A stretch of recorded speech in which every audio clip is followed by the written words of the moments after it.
It's very hard being South Korea right now because a lot of things are not going right, but the things that are going right are the ones with Africa. The country just signed $170 million deal with Tanzania on AI and AI labs and being able to collaborate with Tanzania in making a South Korea-centric hub of AI great. This is under the Economic Development Cooperative Fund, which is awesome. However, back in its neighborhood, the meeting with Chinese Foreign Minister Wang Yi last week doesn't seem to have yielded much that South Korea would have wanted. For example, South Korea would have wanted a tougher stance from Mr. Wang Yi on the 38 parallel sticking points. It didn't get it. Another thing, there were supposed to be military exercises, what they call war games, between South Korea, the United States. These were supposed to last 11 days from last week. But guess what? They only lasted 5 days and they were cut off. Another thing, they were supposed to have amphibious joint war games next month. And guess what? Those are not going to happen.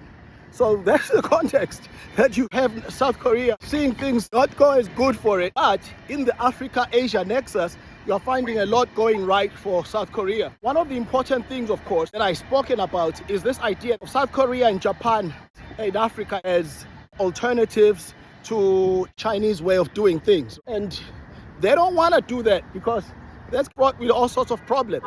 So they are having to basically cook a small fish in a big fire, basically having to ask China for some of these give and take issues regarding North Korea. And China seems to have been nonplussed if the meeting with Foreign Minister Wang Yi was anything to go by.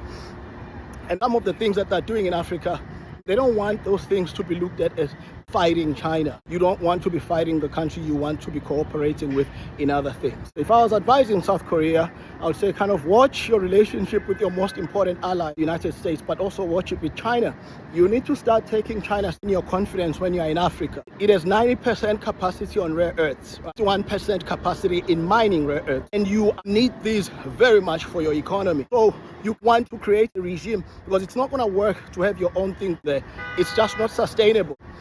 Especially now that you have the vagaries of this changing status quo.